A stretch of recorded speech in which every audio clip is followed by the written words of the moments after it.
Hola, ¿cómo les va? Comenzamos hoy la segunda clase de la materia de la Universidad en la Argentina. El tema de la clase de hoy tiene que ver con la historia de la universidad propiamente dicha. A grandes rasgos, el texto que ustedes tienen que leer abarca un largo periodo de la historia de la universidad, dividido en tres partes. Hoy vamos a ver las dos primeras partes, o sea, lo que tiene que ver con la universidad colonial y la universidad a partir de la independencia, ¿no? Entonces, el texto que ustedes van a leer es claro, pero hay que tener cuidado porque tiene algunas imprecisiones y hay que hacer algunas correcciones, ¿no?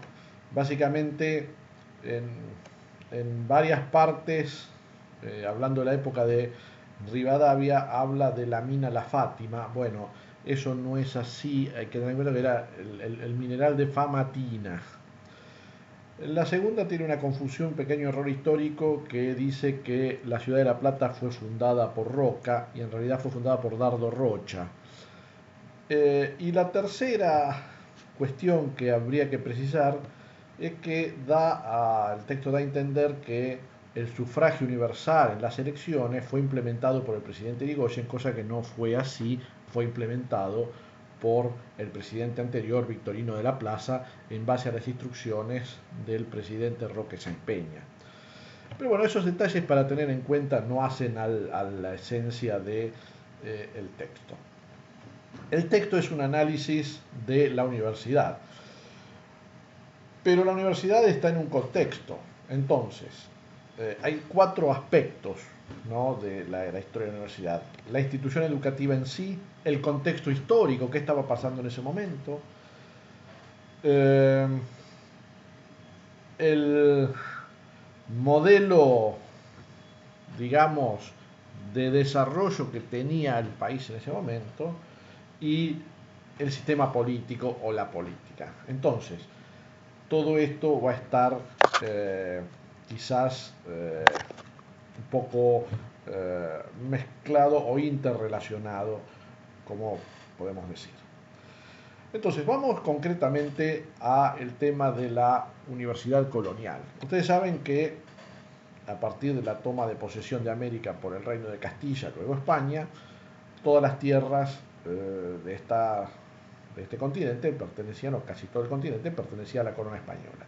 La corona española conquistó, pobló e intentó establecer un modelo social, económico y político en estas tierras que tenía que ver con una reproducción de lo que pasaba en España hacia estas nuevas tierras, ¿no?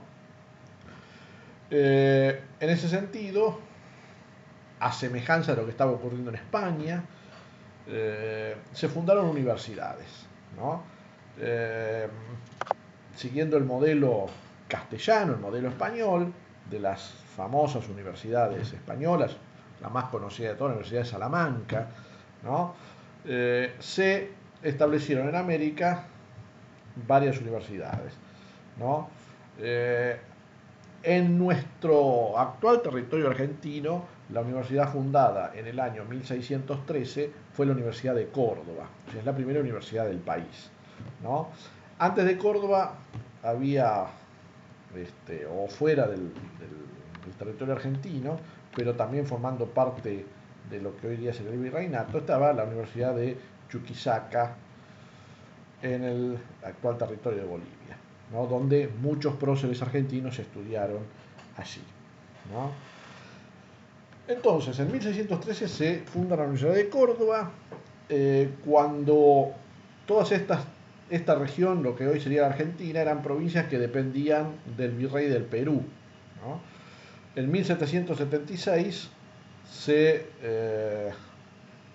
crea el Virreinato del Río de la Plata, se creó el virreinato y a partir de ahí la Universidad de Córdoba pasó a ser la única universidad en este territorio.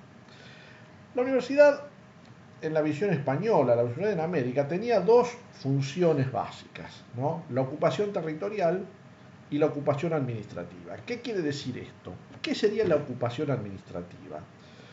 En la corona española estableció todo un sistema administrativo muy complejo, muy complicado en América, ¿no? Y para eso necesitaba una gran cantidad de funcionarios idóneos. ¿Quién proveía esos funcionarios idóneos para la administración de la colonia? Y bueno, la universidad, ¿no? Posteriormente se hizo una reforma administrativa, la famosa reforma de Carlos III, donde hubo una gran necesidad de funcionarios con preparación, ¿no? Entonces, la Universidad de Córdoba se fundó en Córdoba porque estaba en una especie de lugar central de las provincias del Río de la Plata, ¿no? En el camino que iba desde Buenos Aires hasta el Alto Perú, ¿no? Eh, estas provincias que dependían del virrey del Perú se habían organizado en función de ciudades con cabildos, el cabildo de una institución que fuera la que después dieron lugar a las actuales provincias, ¿no? La administración estaba basada en el derecho de Castilla, o sea, el orden jurídico del el reino de Castilla, que fue quien descubrió América y tomó posesión del continente americano. El derecho de Indias, que era el derecho de Indias, toda la nueva normativa elaborada en España para su aplicación en América. Y por supuesto el derecho canónico. Sabemos que España y la colonia eh, formaban o estaban gobernados bajo la forma de la monarquía absoluta, donde la única justificación del poder venía de Dios y la religión y la política estaban íntimamente ligadas, ¿no? Entonces, eh, esa es la idea por la cual se establecen las universidades en América, entre ellas la Universidad de Córdoba. El fin de la universidad era educar un conjunto de individuos capaces de apuntalar la administración institucional y aplicar la política española en América, ¿no? El texto señala que tenía un tinte elitista esta universidad o segregacionista porque no admitía en general eh, indios o como decimos ahora pueblos originarios o incluso criollos, o sea, españoles que habían nacido en América. O sea, la Universidad de Córdoba se estableció copiando las universidades españolas que estaban influenciadas por dos grandes tradiciones muy unidas entre sí, que era la tradición escolástica y la tradición religiosa. La tradición religiosa porque la universidad estaba regida por la iglesia y la escolástica es toda esta nueva doctrina que se fue desarrollando a partir de algunos textos clásicos que fueron apareciendo en función de Aristóteles y demás, que Santo Tomás de Aquino, que llega a España y en España toma una fuerza muy, muy grande, ¿no? Entonces, la Universidad de Córdoba estaba regida por la Iglesia. ¿Por qué? Porque en el fondo la religión era la doctrina del Imperio Español, ¿no? La religión y la monarquía absoluta, ¿no? Entonces, ¿cómo se organizó la Universidad de Córdoba? Se organizó en dos líneas de estudio, artes por un lado y teología por el otro. O sea, tenía dos facultades, la facultad de artes y la de teología. Si se estudiaba arte, se estudiaba lógica, francés, algunas materias un poquito más teóricas, y si se estudiaba teología, básicamente se estudiaba el pensamiento religioso, ¿no? Muchos años después, dentro de la Facultad de Teología se incorporaron los estudios de Derecho, ¿no? La Universidad de Córdoba, yo les había dicho que en realidad estaba regida por la Iglesia y había sido fundada y estaba regida por una orden dentro de la iglesia que eran los jesuitas, una orden muy importante y con un enorme poder en América y en España, ¿no? Y prácticamente los jesuitas tenían el monopolio de la educación y de cierta culturización de los pueblos aborígenes, ¿no? Los jesuitas habían establecido misiones jesuíticas a lo largo de todo el territorio argentino con el fin de establecer la cultura española, someter a la cultura española a los pueblos originarios y hacerlos trabajar en emprendimientos productivos para generar recursos, ¿no? Entonces, los jesuitas eran los que regían la Universidad de Córdoba. En 1776, año de la fundación del Virreinato de Río de la Plata, el rey Carlos III decide expulsar a los jesuitas de América y de toda España, por un conflicto de poderes que sería largo de explicar, ¿no? Entonces, la Universidad de Córdoba, al ser expulsados los jesuitas, pasa a estar regida o gobernada o dependiendo de otra orden religiosa, que es la orden de los franciscanos, ¿no? Entonces, cuando hablamos, resumiendo la primera parte, ¿no? Cuando hablamos de la Universidad Colonial, estamos hablando de la Universidad de Córdoba, la única en la etapa colonial que hubo en el actual territorio argentino, ¿no? La Universidad de Córdoba tenía, como ya les dije, la finalidad de formar personas idóneas para la administración del imperio, para la administración de la burocracia española en América o la burocracia de Indias,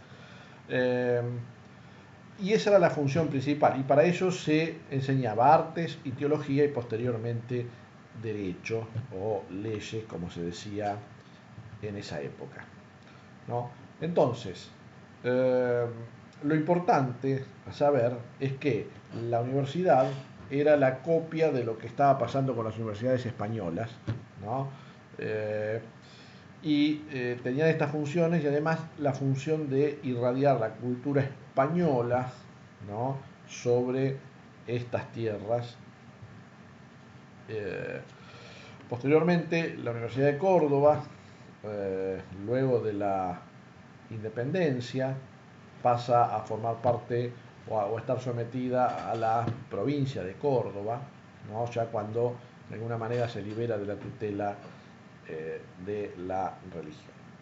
Así que este es el primer gran tema de la clase de hoy, ¿no? El segundo tema sería la universidad en la época independentista, o sea, qué pasó en la universidad básicamente en el siglo XIX, ¿no? Tendríamos que analizar el periodo desde la independencia hasta la reforma universitaria del 18, además son más o menos un poquito más de 100 años, ¿no? Cuando lean el texto se van a encontrar con algunos conceptos que vale la pena aclarar un poco. En determinado momento se habla de patria grande y patria chica, ¿no? Esto es una creación de Arturo Jauretche, ¿no?, para mostrar dos modelos distintos de pensar la Argentina, ¿no? Para Jauretche, la idea de la patria grande sería una gran nación sudamericana con todos los países adentro, y la patria chica sería la fragmentación de América en distintos países independientes, ¿no? Esto además tiene otro trasfondo, ¿no? La patria grande implica un desarrollo autónomo, mientras que la patria chica implicaría una relación de intercambio más fluido con el resto del mundo, especialmente Europa. Pero quedémonos con estas ideas para entender un poco la idea de la universidad en la época independentista.